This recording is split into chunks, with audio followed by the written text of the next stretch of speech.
Tidak gampang sama sekali bicara itu, Pak.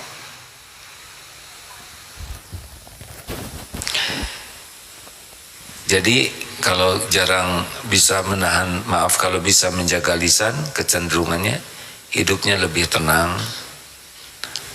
Lalu sejujurnya dia akan jadi lebih cerdas karena dia akan bisa menyimak.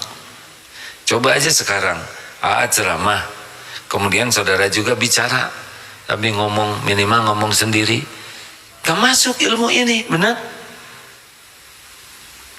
Makanya orang-orang yang tidak banyak bicara dan menyimak itu terupgrade terus dirinya tuh.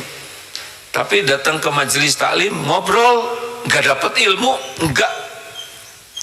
Selain tidak dapat pahala juga. Apalagi selain lebih cerdas, lebih smart, orang yang bicaranya terbatas, hubungan sosialnya juga akan lebih disukai. Karena dia tidak menyakiti siapapun, tidak meremehkan siapapun. Pendiam itu, maaf ya, jarang jadi masalah. Yang banyak masalah itu yang banyak bicara. Ini lagi banyak bicara, harus ekstra hati-hati. Kalau tidak, hampir aja nyebut fufu fafa. Saya tidak ngomong itu. Karena perkataan juga dan tulisan. Sekarang ini direkam. Banyak orang yang hati-hati karena rekaman. Pada setiap saat direkam juga oleh Allah, dicatat oleh malaikat, dan itu yang lebih efektif. Maka orang-orang yang bisa jaga lisan, hubungannya lebih baik, lebih disukai, tidak timbul masalah. Apalagi jelas orang yang terjaga lisan, dia lebih nikmat dalam ibadah, lebih mudah zikir.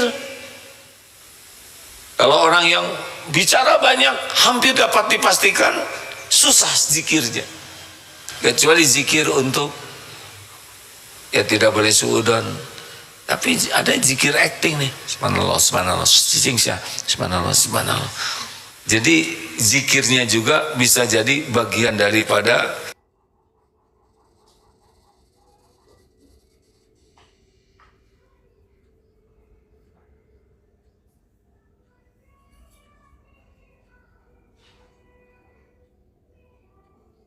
expose.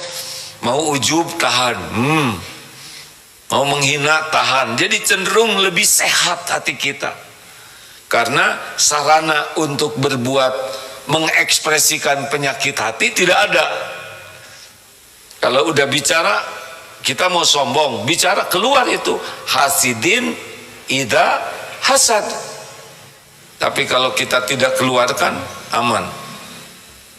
Apalagi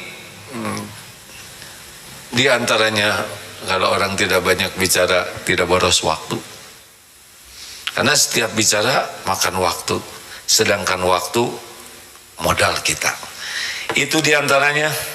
Nanti kita bahas lebih detail kalau ada kesempatan lain. Terima kasih. Ada pertanyaan? Silakan. Mau tanya? 1, 2, ya.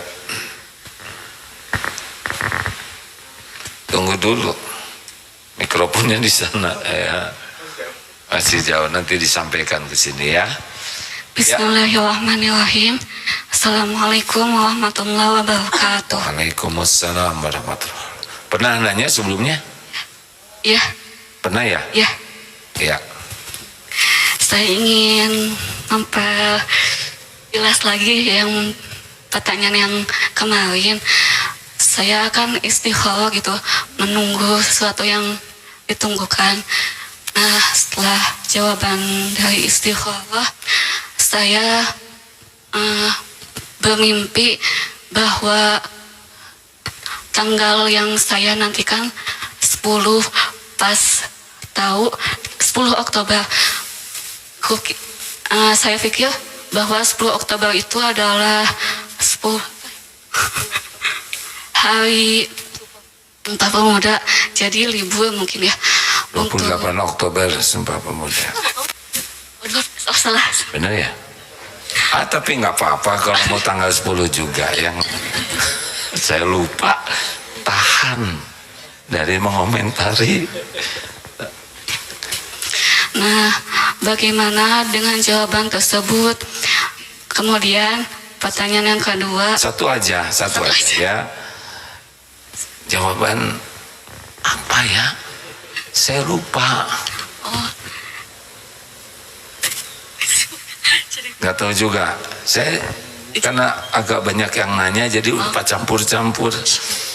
Saya lupa ini jawaban apa. jawaban istikharah tentang pekerjaan kayak gitu. Tentang pekerjaan. Ya, Iya. Gini aja lah istiqoroh lagi supaya lebih jelas. Astagfirullah. Ini cara ngeles begini nih Pak ya. Pertama saya tidak begitu paham yang di istiqorohnya, saya lupa, maaf ya. Yang kedua tanggal 10 begini ya. Ini secara general saja ya. Jadi hasil istiqoroh itu tidak harus dalam bentuk mimpi, tapi terkondisi dan tenang, itu kuncinya. Jadi kalau mengarah kepada satu takdir ya, hati kita tuh dibuat tenang, apakah iya ataupun tidak, kita jadi tenang. Ini salah satu diantaranya. Ya, kalau masih ragu istiqoroh lagi aja ya, nggak apa-apa. Terima kasih ya. Punten, silakan. Ada yang mau nanya? Cukup mikrofonnya. Mim, ada di medsos kah? Assalamualaikum warahmatullahi wabarakatuh.